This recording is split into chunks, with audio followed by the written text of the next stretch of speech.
Do you hear that? Recording in progress. Here we are. So good afternoon, relatives. Thank you for joining us for the 6th installment of Urban Art Biz, where we will be talking about public art. We are broadcasting live from Treaty 1 territory, the original lands of the Anishinaabe, Cree, Oji-Cree, Dakota, and Dene peoples, and the homeland of the Métis Nation. We also would like to acknowledge that our water comes from Shoal Lake 40 First Nation, because water is life.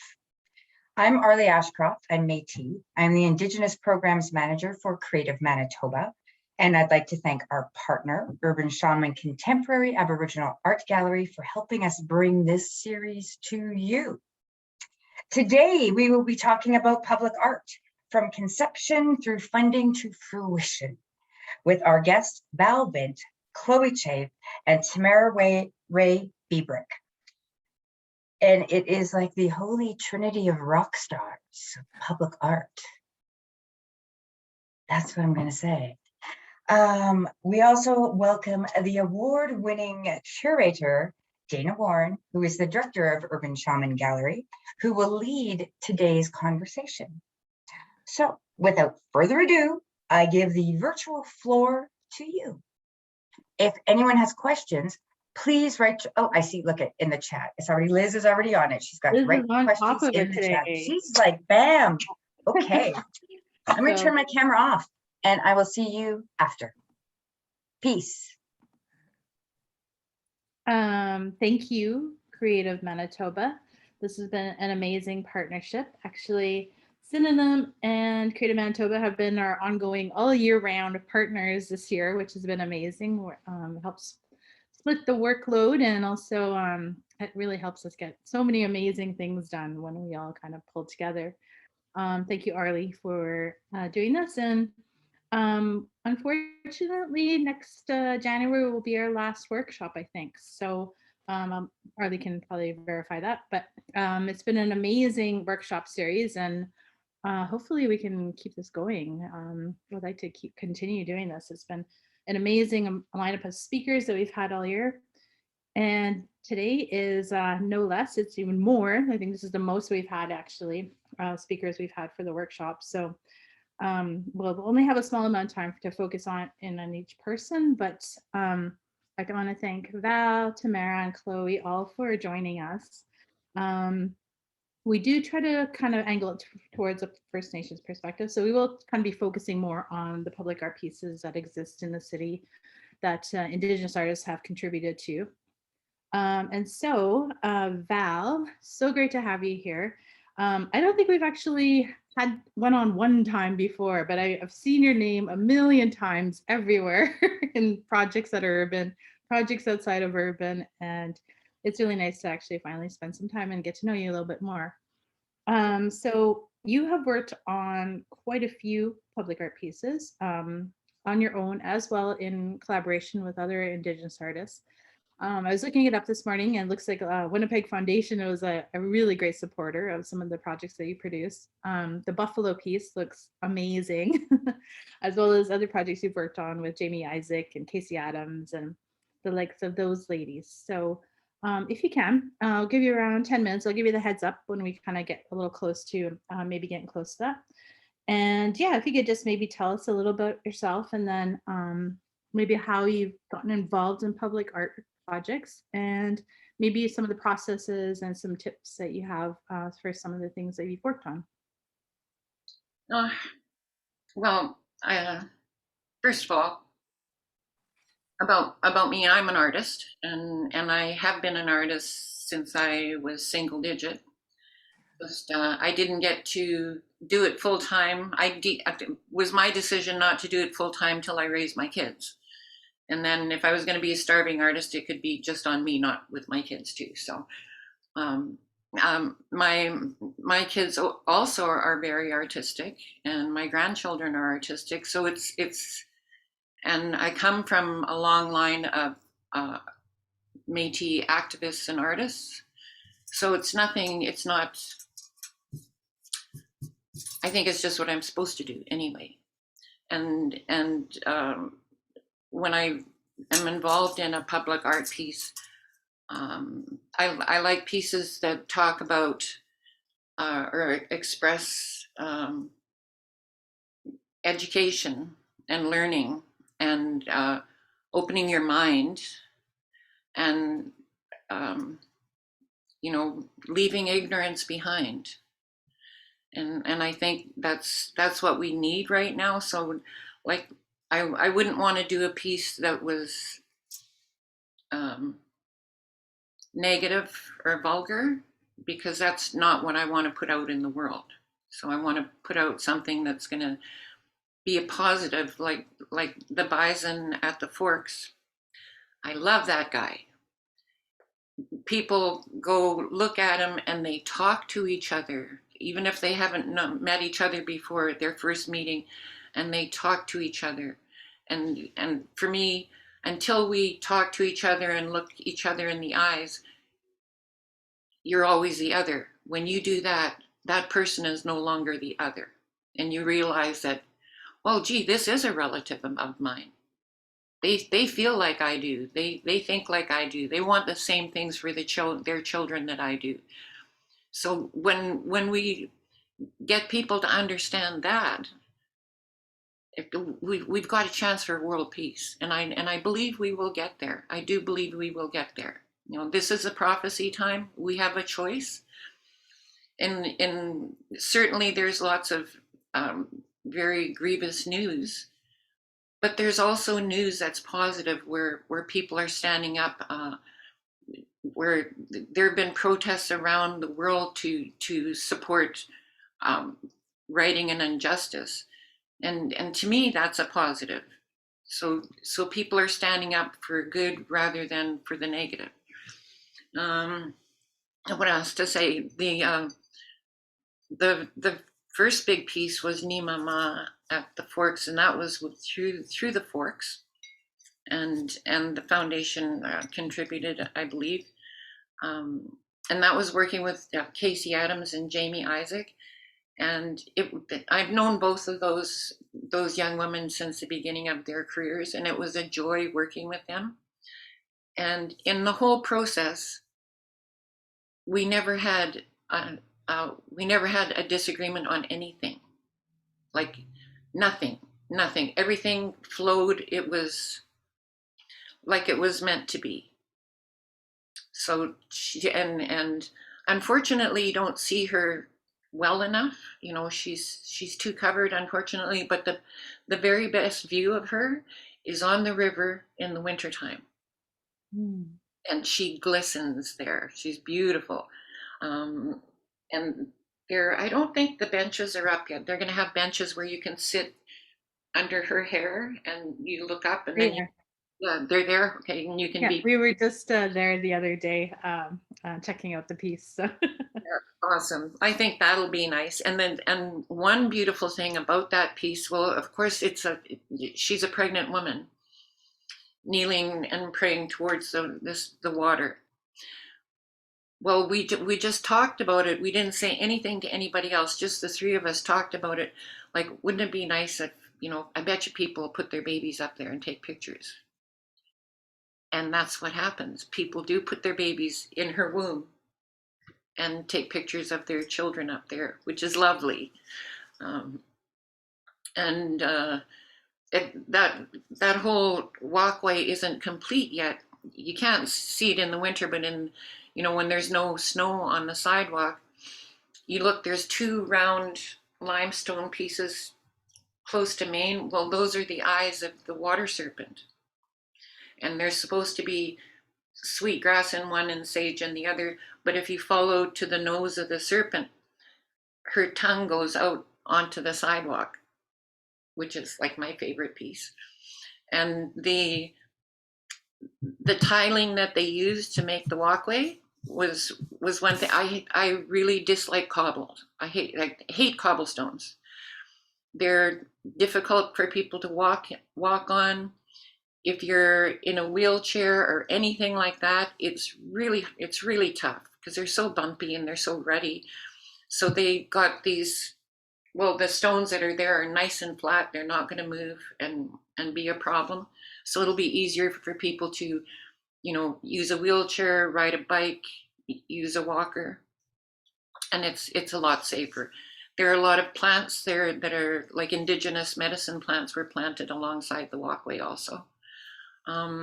What else? And there are a few other pieces to that yet that hopefully will come to fruition. There's a Thunderbird and a drum circle and a gallery yet to be done, and I don't know when that'll happen, but soon, I hope.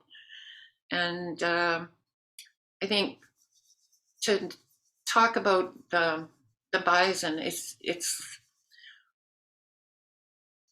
when we were offered that through the foundation, was I thought about it for a couple of weeks and thought about it and trying to find something to bring some positivity to our existence, right? And so I put down my tobacco and asked the ancestors for, you know, need some help here, need some good medicine. And I woke up in the morning and I sat down and drew the bison. So, and then I put tobacco down and said, thank you, right away. And Awesome. well, I think that's where we have to go when we, you know, when we need help, our ancestors are there for us. When we pass, we will be there to help our children and our grandchildren, right? So if we feel that way, don't you think our ancestors feel that way? And they will help us in some way. But we have to ask, because, you know, I'm thinking once you get to the other side, you're not so much of a busybody, so you don't intrude unless you're asked to. So ask nicely, and, you know, sometimes you get an answer. That process, I got a name from a friend of mine, this Susan Scott, gave me a name of Statecraft Fabricators, PIAM, and I went to see them. They are, well, they did the bison, they did Casey's piece, and they did Jamie's piece. They are incredible. They work with mixed media, which many don't. So they can use stone, glass, plastic, metal, and combine everything. And so they're very I don't know. They kept in the forefront of their mind what I wanted to see out of that piece. So anything they did, they called, they said, you want to come and look, this is what we want to do. They were super cooperative. The day before he was being moved to the Forks, one of the fellows there, the guys who worked on which, I spoke to all of them, and they were great. And he said, oh, I'm taking my kids there this weekend. I said, oh, great, you can tell them all the work you did. And he said, do you mind? I said, you did the work. Yeah. And he was like, oh, thank you. And I said, Miigwech, look at this beautiful job you did. I'm so happy with it. So, but and I think that's something that we need to share credit where credit is due, and not exclude people, because that's part of the whole thing. People get excluded in processes, like they're not important anymore. There's, you know, that's just not nice, you know. And so we build people whenever we can, right? Because the stronger our world is around us, the better life is. I don't know. Any questions? I don't know what else to say. Yeah, there's nothing popping up in this chat yet, but I'm sure there will be some as we get closer to the end. Maybe just the one thing that piqued my interest was, why do you think it was such an easy process for the collaboration between the three of you artists for Nimama? I don't know, but it was immediate. It was like, well, our visions were similar, and certainly our hearts and our spirits were all in the same place. So, you know, we got ancestors here working with us too. So I imagine they supported us because it was a good work, and it's work that needs to be done. And it's like, first of all, Indigenous populations didn't leave stuff. They left places, you know, there might be a lot of shells on from if you're by the water and you're eating, you know, clams or something. But other than that, there was no mess left behind. So we didn't leave those marks. But you know, it's 2021. Things are changing. And one of my favorite quotes that's on the front of the bison, Robert Davidson says, the only way to carry on tradition is by inventing new things. And I always add, because we're not stagnant. So we need to come into this world. And I remember when I was a young woman, when you went to a powwow, you did not wear a watch.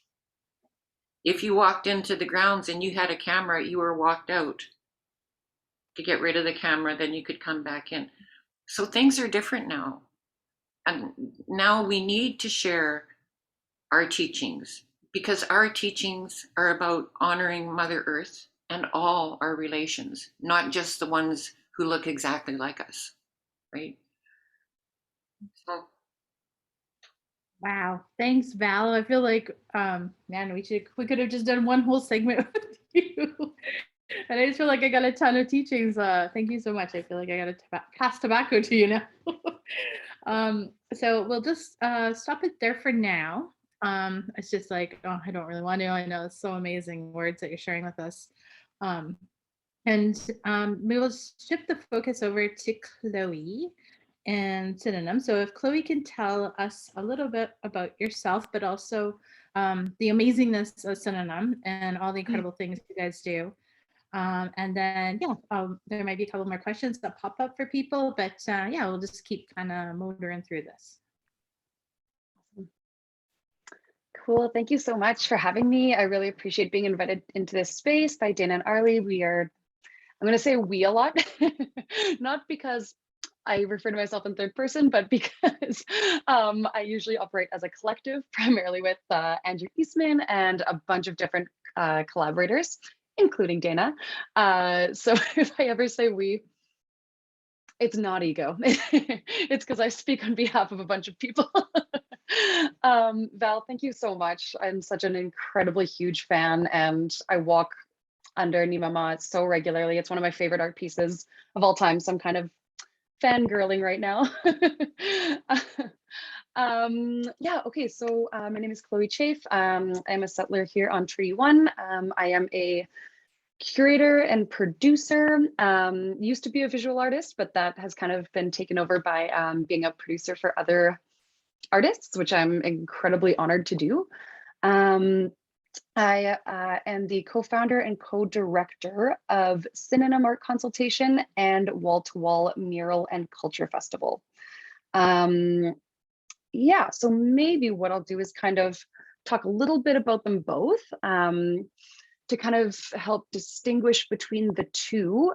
Synonym is an arts collective and a small business run here in Winnipeg. So we operate all year round, and we do a combination of public artworks, community projects, and commissions. So like I said, we do run as a small business for a lot of the time of the year. We had to make that tough decision whether to be a nonprofit organization or a small business. And because we're definitely punks in the beginning and still kind of like to break rules. We didn't quite fit into that nonprofit sector and had a lot of trouble finding funding. And since we want to employ artists and provide livable wages for artists, being a small business allows us to kind of do whatever we want to do and also take breaks for rest and care and consultation. So that's just kind of background. We're super open about it if anyone has questions, because we are kind of a bit of a different organization that way. Super open book. And then we have Wall to Wall, and that operates every September. So it's a full month long festival, almost more series of projects. And that's where we do the majority of our public art programming. So a lot of the big murals you see around town, that's often coming from the Wall to Wall Festival. So maybe I'll kind of start with Wall to Wall, just because that's kind of, yeah, a little bit more of what we're talking about today. So I'm going to share my screen. To be honest, I wasn't sure if we're going to be able to share a screen, so I didn't make a formal presentation, but luckily we use our social media as kind of a good forum for that, and our website. So maybe what I'll do, Wall to Wall was started about 8 years ago. It started super small in West Broadway. We just started doing kind of small murals and small events to kind of help businesses open up in that area. And it's really expanded. Right off the hop, we realized there was a lack of mural artists in the city, and not only mural artists, but not only one type of demographic of mural artists. There was a lot of men, a lot of white cis men specifically. And so it was really important to us that when we're coming into different neighborhoods, that we are having really diverse representation, and that skill sharing and that employment opportunities are really expanded throughout communities, that it's not just going to one demographic. So yeah, you're probably familiar with a few of our different programs, but maybe what I'll kind of talk about right off the hop, which is kind of the most relevant that we really honed in on in the past 2 years during the pandemic, is our panel mural program. Okay, one moment while I share my screen here. My ability to multitask has gotten a little worse somehow. Okay, let's see here. All right.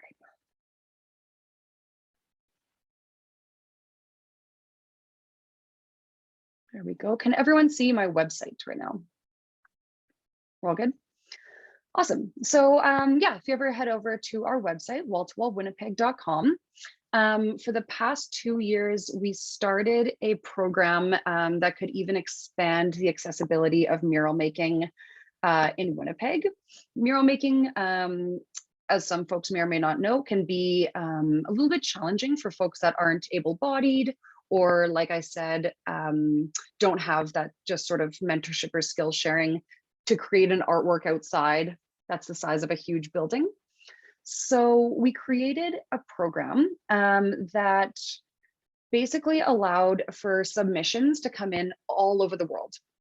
So of course, hyper locally, but still able to have an international feel for the festival in a time when traveling wasn't allowed.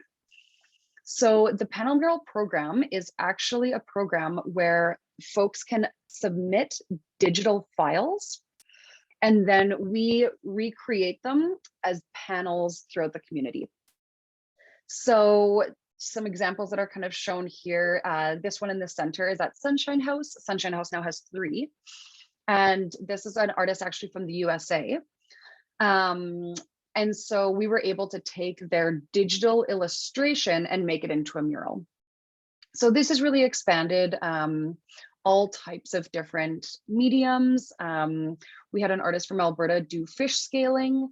So we were able to make that gigantic. All different types of mediums that can really expand the different types of visual art that's happening on the streets. So it's a really accessible program. It doesn't cost anything to apply. We're hoping that we'll be able to do it next year if all funding comes through. And with that, we really want to make sure that with Wall to Wall and Synonym, it's not just Andrew and I that are the lead curators. We really want there to be different voices coming from all aspects of our programming. So with something like the Panel Mural program, we're actually able to have a curatorial committee in which there's various curators that are all reading through all the submissions and making decisions together as a crew on which panels are going to be installed in the city. So yeah, this is just kind of goes through the panel program. I definitely won't bore us with all of the ins and outs of it. But it does just kind of show that there is, different criteria, but that in a way, yeah, we just always want to make sure that folks can reach out to us directly.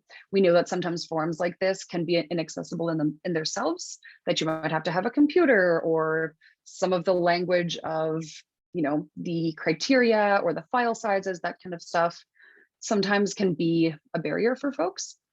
So it's important to us to just always have our curatorial committee that's visible to the public, that they have our contact information, so you can always reach out.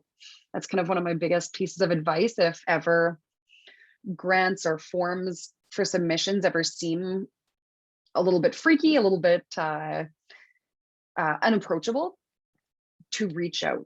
I know Manitoba Arts Council and Winnipeg Arts Council have been so amazing with us that, sometimes we just have problems uploading a file or whatever it is. And it's blown my mind how just reaching out to folks to kind of go through questions and just judgment-free, being able to have that discussion has really, really helped. So yeah, that's kind of our panel mural program. How am I doing on time? Do we have any, Dana, is there anything you want me to kind of focus on? I feel like I'm rambling. I guess maybe, yeah, I mean, I think just mostly how people can get involved. Okay. Maybe some pointers of just working in public space, like maybe install or city permitting, things like that, that you guys had to navigate. Oops.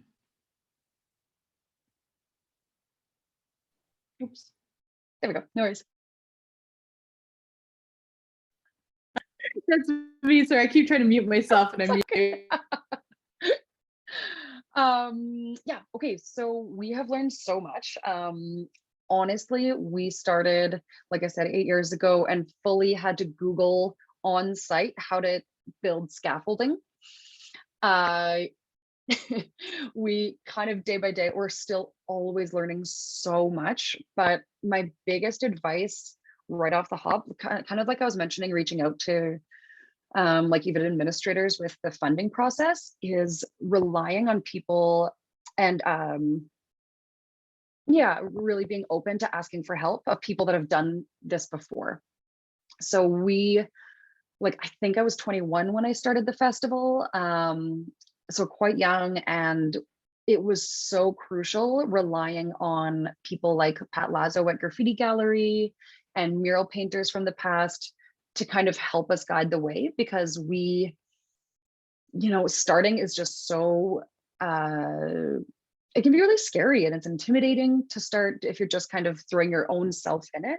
So collaboration and mentorship is so huge. I think that's honestly my biggest piece of advice, is reaching out to folks that do have experience, and 9 times out of 10 are so willing to share knowledge and share tips.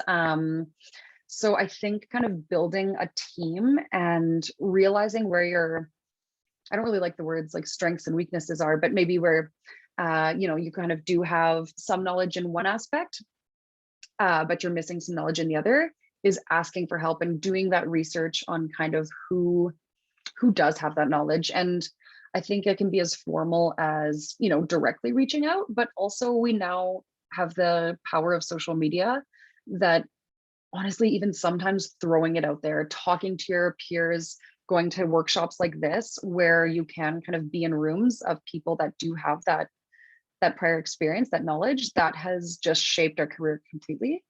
And I mean, for us as well, collaborations really are the seed of everything. For example, like I said, I'm a settler curator. There's a lot of information that I won't have by simply my lived experience. So even having so many different curators and organizations working together, we're so incredibly honored to be working with Urban Shaman Gallery now on many projects, and yeah, different organizations specifically with youth. So we work a lot with graffiti art programming and they kind of have that back end of all the systems that it takes to ensure that the youth are probably being taken care of. So yeah, I mean, that's kind of a vague answer, I realize, but it really is the kind of the big thing. But I will say, as folks are entering the public art realm, because there are so many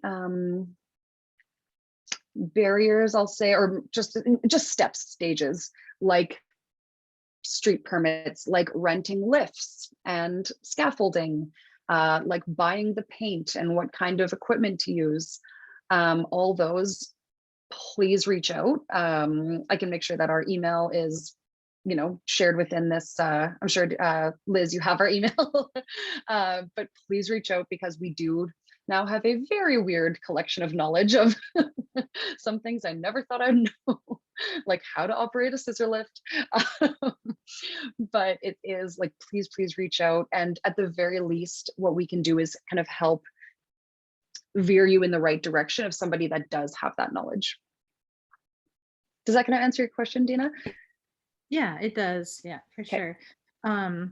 Unfortunately, we've got about 1 more minute. If there's anything you want to last minute add, I do have a couple of questions for you guys at the end, though. Yes, totally. Yeah, I would say, okay, yeah, maybe just really quickly, if folks are between the ages of 13 and 28, please keep an eye on our social media and graffiti art programming social media, because in September, we hopefully, again, funding pending, we'll be doing our mentorship program again. And that is a program that is career building for musicians, visual artists, photographers, dancers. Those are kind of the main sections we focus on, and that you get paired with an artist in the community that is a professional in their field, and you get that one-on-one time and are able to produce artwork with them. So if you are in this, watching this presentation, and you fall between that age category, that's another really good way to kind of get some more career building steps. Great. Thanks, Chloe. Yes, you guys are amazing to work with, and you guys do such fabulous projects.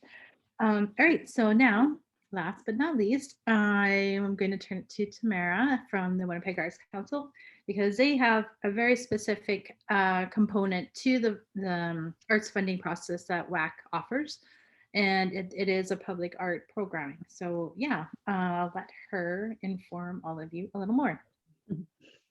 Thanks so much for inviting me to participate in this conversation. And I love hearing all of your perspectives, because I think what I'm hearing from everybody is something that I would really focus on too, is the collaborative process, that it's not the same as necessarily working in your studio on an independent project, but you do need many hands to have a successful public art project. And you're often bringing in that expertise from other people, whether it is from artists who have done it before, whether it is from engineers and fabricators.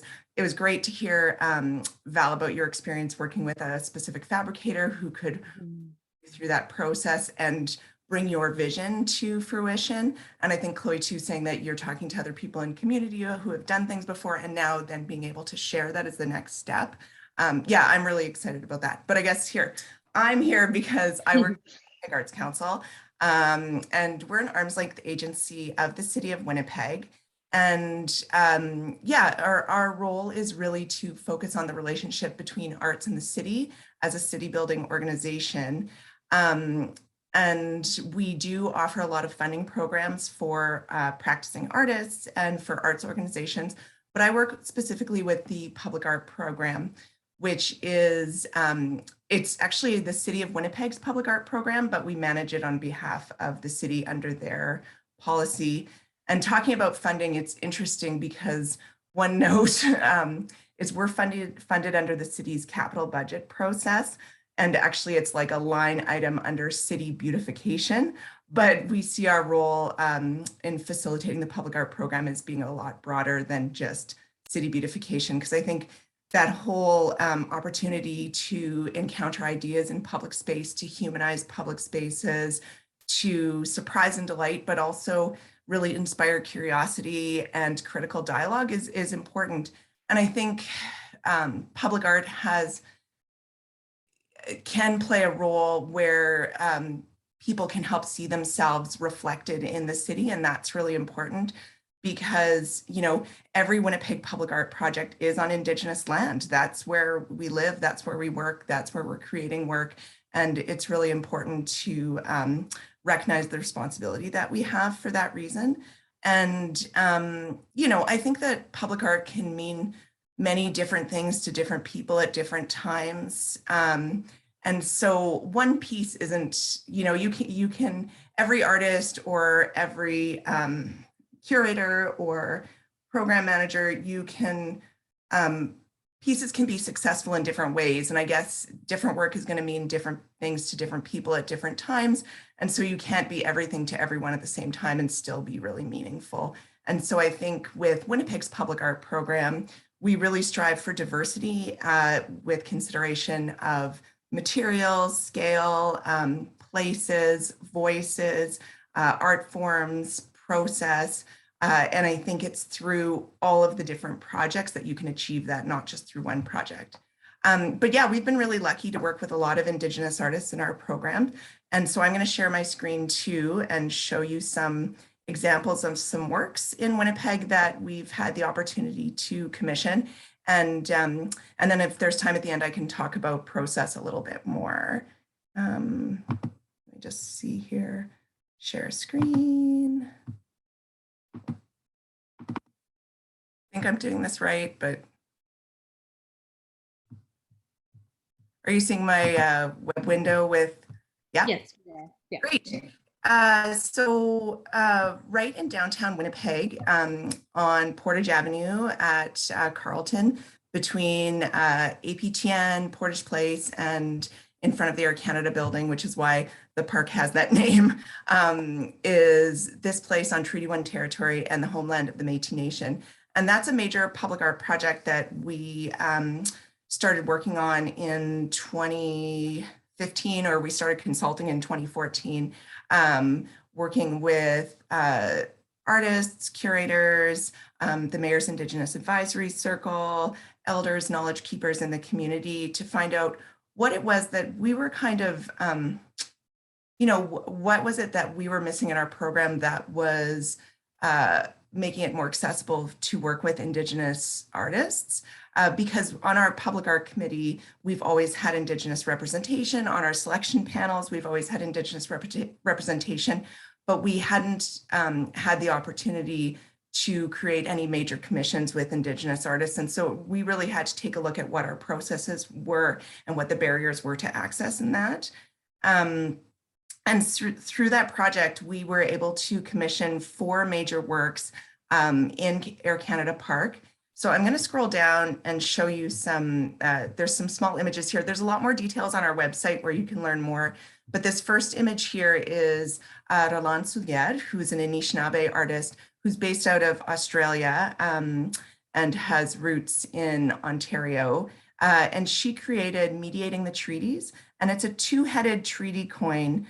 It was one of the first kind of major markers of Treaty 1 territory in Winnipeg. But she's really talking about the ambivalence of Treaty 1. So it's a 2-sided coin because she's talking about the difference between the verbal negotiations and the written negotiations of Treaty 1. And the Queen's face is pink on purpose because she really wants people to see that maybe she should be a bit embarrassed about the process. And she has portraits of 2 of the 7 chiefs who signed Treaty 1.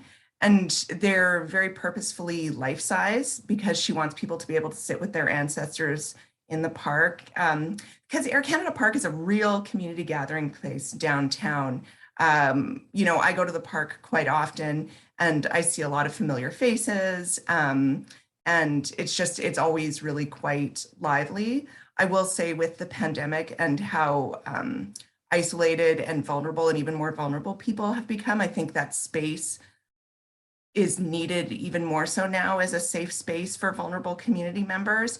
And so, yeah, we're really proud to have these artworks in there, but I also understand that, you know, artworks can't do everything for everyone, right? And so you'll see a picture here of Rebecca Belmore with her piece that she created in collaboration with Osvaldo Hierro. It's called Owin du Moine, we were told.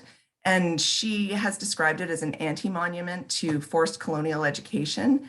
And it's this kind of abstract stack of school chairs that have been upended and stacked.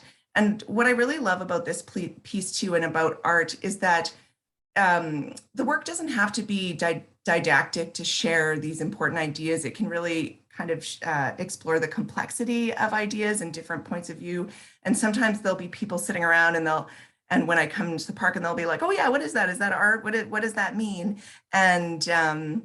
And I'll talk about Rebecca's intent, but that she also wanted it to look like a stack of chairs where there's a possibility for community gathering and for healing and what is the future. So it's very open-ended. And I had one gentleman kind of nudge another guy and be like, see, I told you it was about the community center. And so that's really exciting.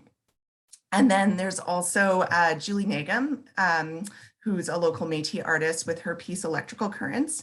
And she lived in Thompson for a long time, and she was really thinking about that relationship between power in the north and the south, and looking at how the piece is an abstracted water turbine, and looking at where, you know, Manitoba's green energy comes from, and how we kind of use power indiscriminately here in the south, but what impact it's had in the north. And she also has a Métis floral pattern on the top there. I don't know if you can see my cursor, but just on the top of the turbine. And she has these beautiful hand cast glass globes that look like bubbling water that light up at night on either side. And they have petroglyphs on the top of them, and suggesting little water sprites. I'm going to say the name wrong because I don't have it written down, but maybe Mago's Witch, is that, if anyone knows the little spirits. And so again, there's all these little details that you can kind of get up close and look at. And you know, at the opening, her kids were kind of like climbing on it and sitting on it. And I love that too, that you have this durable built form that people can really interact with in public space. And then in the lower right-hand corner is also Métis artist, Kenneth O'Valley. And he really wanted to do a celebratory piece, talking about his home community of Saint-Laurent. And so you'll see that the piece is inspired by the Métis flag. If you look, it's got the kind of infinity symbol, it's got the blue colors, and he calls it the square dancers because he's showing kind of old-fashioned dancing. And I know a woman in the park who I was talking to one day, she was like, I'm Korean, my community does square dancing too. We also do jigging. And so it's nice to see people connect with it in different ways. And it did take us a while to get these in, but now we do have information plaques in the park, and all of them are in English and an Indigenous language. And so 2 of them are in Anishinaabe-Moan, and one is in Michif, and the other one is in the Saint-Laurent dialect of Michif French, which Kenneth's grandmother actually translated for him. And it's interesting because that's a really specific dialect that that needs to be protected. And so having that in kind of etched into steel in a public space, I think is a really important part of that project too. Yeah, and other pieces, I might just, should I go into process, or can I show you a couple more pieces of public art? Okay. Yeah, you got about like 3-4 minutes left, so. Okay, well, I'll just, a couple other pieces that we commissioned along the Southwest Rapid Transit Way. A lot of people are really familiar with Ian August's Roostertown Kettle. And so this piece here, we put out a call along the Southwest Rapid Transit Way. That's actually, again, talking about funding. Sometimes funding for projects comes specifically associated with the development of an infrastructure project. And so the funding for that project is tied to that specific site. And so we were kind of subcontracted by the project co and a P3. Sorry, this is all my like bureaucratic administrative talk, but to commission artworks for the new rapid transitway in Southwest Winnipeg. And we specifically had opportunities that were open to Indigenous artists to reflect on different stories. And so Ian created the Roostertown Kettle based on the Métis Road Allowance community that used to be located close to there, that was displaced for the development of the Grant Park Mall and Pan Am Pool complex. And so he really, what the selection panel, and actually former residents of Roostertown who were involved in, and consulted as part of the selection process, really loved about Ian's piece is that he focused on the warmth of the community and kind of the resilience of the community, as opposed to focusing on the negative where they were really maligned in the paper of the time so that it could make way for urban development.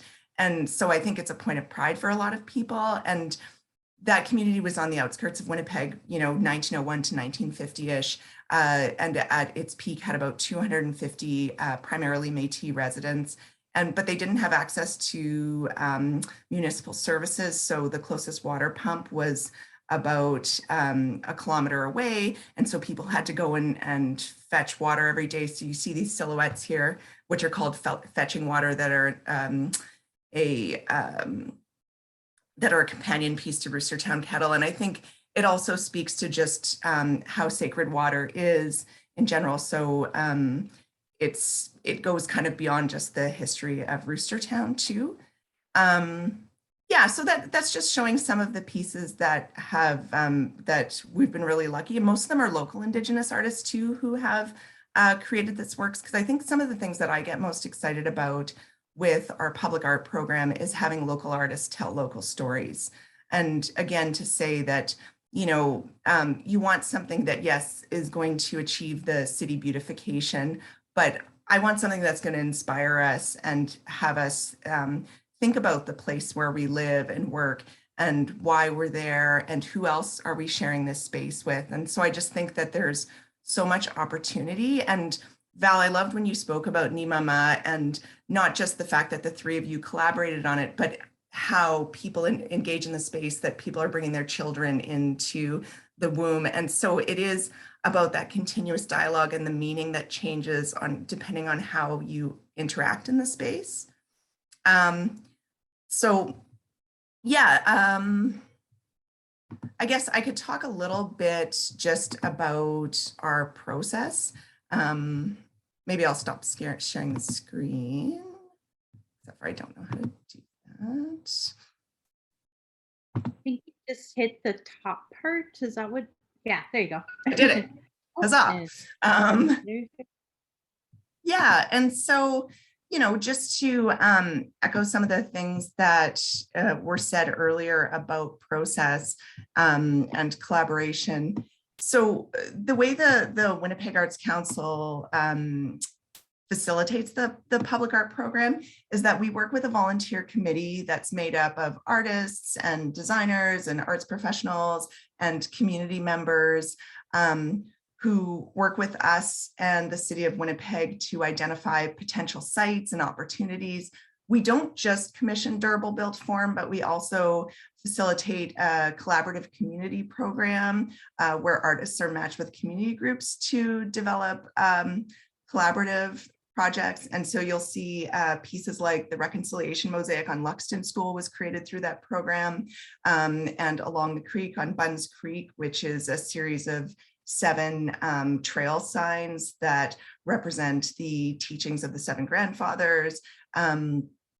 And so, but all of those programs, how we usually set it out is that once the opportunities are identified, then we have to go through a whole approval process with the city of Winnipeg so that they can say, yes, you can have access to that site, because any of the work that's commissioned through our program is actually owned and maintained by the city of Winnipeg.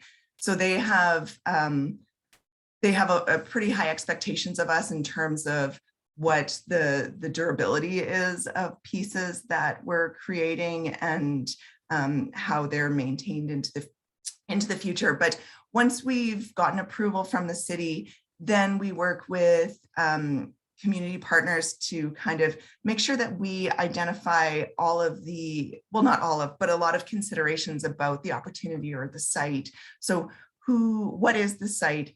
What's the history of the site? Who uses the site on the regular, and who visits? And are there any future plans for the site? And then we develop a call to artists, which has kind of parameters for artists to respond to. And usually it's a two-stage process. So we ask artists to come to us just with an expression of interest. Tell us who you are as an artist. Tell us what interests you about the site, and give us an idea. Don't give us a full concept, because we don't want you to do anything for free, but give us an idea of what excites you and what kind of artwork you could envision in the space, or what kind of an approach you could envision. And then an independent selection committee that's, again, made up of artists and community members, city staff, designers, are invited to review all of those expressions of interest and to select a short list of artists who are invited to develop detailed proposals. And again, we don't want artists to do anything for free. I think, Chloe, you spoke to the fact that, artists don't have regular gigs, and, we want to make sure that we're paying people for their professional expertise and for their ideas.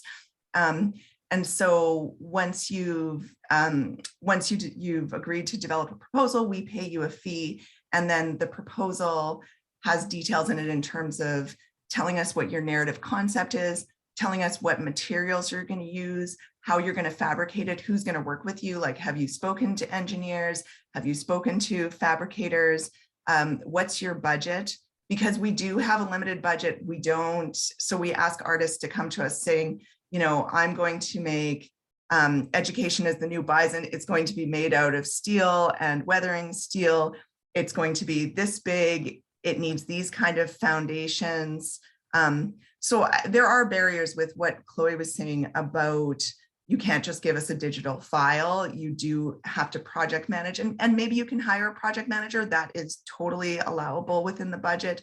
We always want to see that artists are being paid just for the concept, 10 to 20% of the budget, that there's a contingency. Don't think you have to spend it all right away, because things are going to come up where all of a sudden you have a permit that's more expensive, or because there's something underground, you have to move the concrete base over a little bit. And so that costs you extra money. But again, we're always there to, and by it's me, but I'm happy to answer any questions, go through the details. I don't have all the answers, but I might be able to put you in touch with people who do. Yeah, and this is great. Liz put a link to Public Art Demystified, the guide to applying for public art opportunities. That's, a relatively short document that really talks through the process. Yeah, and then once you bring those proposals, we actually ask you to present them to the selection committee, because, it's one thing to read the concept and see images. It's another thing to hear an artist speak about it and to be able to answer questions that maybe you didn't anticipate in advance. And we also like to get the proposals in advance and then interview the artist afterwards, because you don't want it to just be the spectacle or the flashy, immediate artworks that get selected, but you want something that sits with you, that keeps you thinking. And yeah, so I'm rambling, but it's a complex process. That's amazing. You actually answered a lot of the questions I was going to pose to you guys. So I'm glad that somebody answered it very thoroughly. I was mostly wondering about budget and just what people have to be really cognizant of, because there are a lot of big ticket expenses that come into public art projects when you're putting your budget together. Working with fabricators and the engineers is a really big one in comparison, and sometimes artists really shortchange themselves when they don't realize that they're also supposed to pay themselves as well for their time. Yeah, so for their time, and I think they end up sometimes getting the least paid of their own projects, which is very, very sad. So just so people to be aware of that. I'm going to toot Urban's horn, because we are also doing a public art piece with Janelle Henry and Brenna McKay. There's two projects that are kind of happening simultaneously, Speech Act and More Than Words. We will have an art piece up at the Michel Jean Park, hopefully by springtime next year. But I just wanted to hand it back over to Chloe and Val. Is there anything that you feel like that has come up that you want to still tell people about, or some tips or tricks that you guys came into your head after hearing everything that's been said? Well, I just want to talk about all the permits and stuff. When my kids were in school and they'd bring home a form, I'd tell them, fill it out and I'll sign it. I hate forms, hate that stuff. I'm an artist. I'm not like, I don't do that. So we were very fortunate. We got interviewed by Rick Frost, the three of us, Casey and Jamie and I, and to ask what we thought, like how we would like to see a public art piece done. And we said, well, we're the artists. We don't do permits and stuff. And they said, okay, they did everything. So, you know, there are ways around it. Like, you want those things to be done well. So I don't know everything. I don't want to know everything. I don't want to learn that. So fortunately, we had wonderful funders who understood that, because we wanted to focus on the art, not on like whatever, you know, I'm here about the art, like that stuff, that's your purview. And they were wonderful. They treated us, absolutely no complaints of any kind. That's great. Thank you, Val. Chloe, do you have something to share? Yeah, Val, I think you said that so beautifully, and I think that's important to recognize too, that producers, funders, curators, kind of like, yeah, we can't foresee all the things that are going to happen, and I think that also so many artists have different wants and needs, and also that changes, that can change throughout the project. So I think being really open and communicating with your collaborators and with, yeah, like I said, the producers or the administrators about, you know, things that change or things that didn't feel right.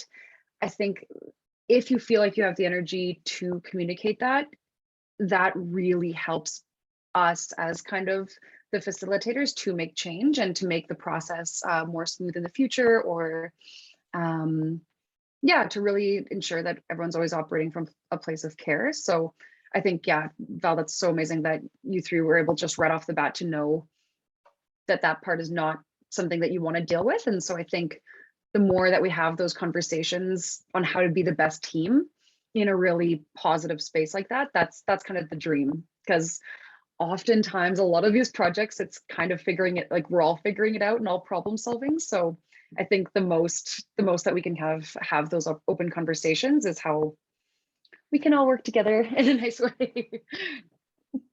Awesome. Thank you, Chloe. And I'm just going to bring Arlie back in, because we are now at 1:01 and we're probably going to have to wrap it up very soon, which is sadness. I feel like we could just keep talking for a lot more, and I want to see more projects. But I know this has been fascinating. There's so many things to consider. I mean, I've always been very intimidated by the idea of applying to a public art proposal or a call, because I think to myself, I don't know if I need an engineer. I don't know how it's going to get made. I don't know fabricators. I don't know these people. I don't know what kind of permits. I feel like there should almost be some kind of database that like hooks you into that. Is that a possibility? Like, do we have that? Creative Manitoba putting a database together? Oh yeah. We do, as part of our guide, we do have a list of fabricators, but it does change all the time. And so I think getting in touch with talking to us about who's done projects, we try to put on our website also, we've started adding who are the fabricators. So who's the project team. So if you look at a project that you like, you can say, oh, well then, you know, as Val was saying, Statecraft worked with her on a project. So that might be somebody to call, or if there's an engineer, and so talking to people. But I think that's why also paying people to develop a proposal is really important, because it takes time to do that research. But if you're given 3 months and, you know, $1,500 to $2,500, it's, you know, I know you could still put in way more time than that, but it does support you in doing that process, because you're right, it's a lot of work. Mm-hmm. Yeah, the way you broke it down, it was really good to hear that it is the call, and like there's so many steps. There I is, have found this incredibly fascinating about, and especially the talk that each one mentioned. So I'm just going to keep rambling about collaboration, sharing, and interaction with community, and how it all supports the art. And I have one question. Does successful public art always have a political or activist bent to it? Or is being, which is the phrase you used, a city beautification project enough?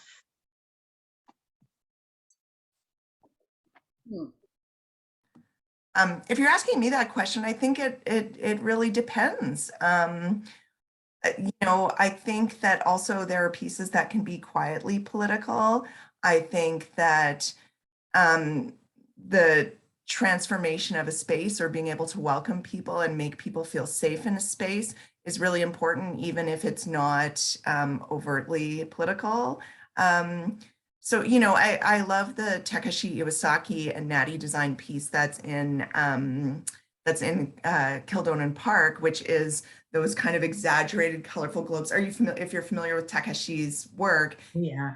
and then the rainbow lights, and it just changes your experience of how you're skating on the pond. And it just can be something delightful where people can come together.